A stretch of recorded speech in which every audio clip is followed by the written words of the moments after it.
What's up, COD fans? Welcome back to another Rostermania video dealing with what's going on with all the free agent moves. Again, if you've missed it, as of midnight on the 6th of September, that was the last day to extend contracts for players from the 2020 season on the team going into 2021. Between now the 7th and the 13th is when teams can start making a handful of moves. Any player that has not been re-signed as of the midnight hour from last time is going to be open for grabs. Any player going into the 14th, though, of September that has not been confirmed signed onto a team will 100% go on to unrestricted free agency. So expect to see a lot of moves. And well, we got a lot of moves coming out of the Minnesota Rokkr here today. The entire roster has officially been dropped as of this afternoon. Last night, we got word that both Tiny and GodRx would be gone, one of which expected. GodRx maybe not as much, considering that he's GodRx and had an incredible Black Ops 4 year and just didn't fill the role needed in the Modern Warfare season. But the big surprise is the fact that the Minnesota Rokkr have completely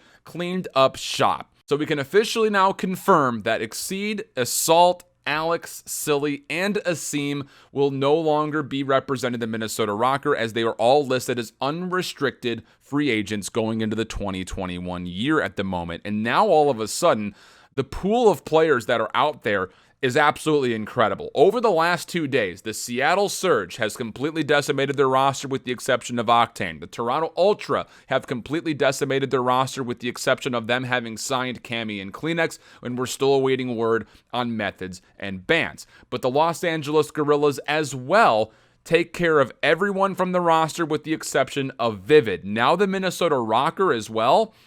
That's a good 20 plus players that were all pros that are currently battling for a home. It's absolutely insane. And for Minnesota, this move feels so strange, not only because, as we reported in our video yesterday, the four-man team of Exceed, Assault, Silly, and Alex were playing together during a World War II throwback tournament in which they played pretty damn well. And of course, that is to be somewhat expected because last we were in 4v4, it was World War II, and Silly and Assault were world champions. Assault was MVP. So you're getting rid of half of the previous 4v4 world champions in Minnesota. And of course, the community is going to kind of lose their mind just a little bit because the barometric test would say last you had 4v4, you take who was the best.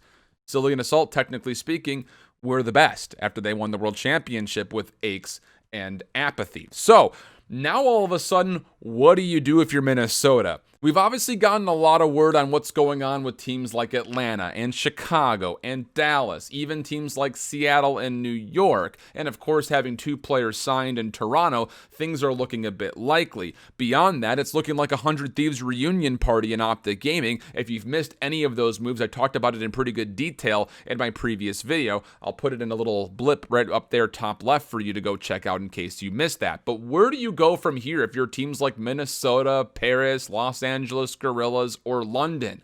I've got some intel as far as what very well could be going on in each of those locations, but a little bit more publicly known at the moment is we talked about the big free agency market. It was a surprise that out of London, Wuskin was not going to be re-signed, considering he had the 3rd best overall kill-death ratio behind Octane and Skies. So again, top 3 player technically in the league if you want to use that stat line. But now apparently Skrapz very well could be an unrestricted free agent as well from the London Royal Ravens. The 2 players we hadn't heard much from were players like Shawnee and Dylan. Zero a little bit more vocal as far as him not necessarily being comfortable in London. It's looking like he also will be an unrestricted free agent. And how about the potential of maybe this? Alex joining Shawnee and Dylan in London as a team of 3. The reason why I say that is because earlier this week, the London Royal Ravens management team was going out there and saying that they want to keep the London team mostly an English identity. So if you're going to keep Shawnee and Dylan, which again we're filling with full of speculation, why not look at a player like Alex who will help fill another role? The problem from here is, what are you doing for a main AR, I think is the biggest question. Are you really going to trust Shawnee to run it? I mean, Shawnee up until playoffs was a little hit or miss, and by a little, I mean mostly miss rather than hit. So a lot of speculation as far as what very well could be coming on the back end of these Minnesota Rokkr moves to potentially influence the London Royal Ravens. But what do you do if you're Minnesota? Do you take a look at players like maybe Accuracy and Attach? Do you maybe try to grab Wuskin and Skrapz to build build your team around them in Minnesota.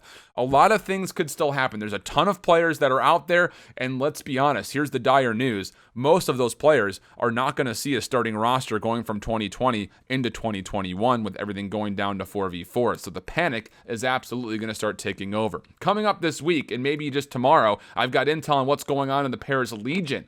Interesting. One in which we might be looking at the Legion taking another risky move, investing into some young talent from the Challengers scene. So make sure you stay tuned with that. Beyond that point, if you're looking to stay in tune with what's going on, whether it's unrestricted free agent announcements or potential roster formations, I have a spreadsheet going that will help you guys take a look at what the current dynamic looks like across the league. And with that, I will be linking videos to kind of explain the situations depending on which players or teams you're looking to kind of get more information on. That link will be in the description below. Pleasure being with you guys once again. Hope you enjoyed the video. If you did, subscribe on your way out. And until the next one, hope you guys keep holding it down. Later. Bye-bye.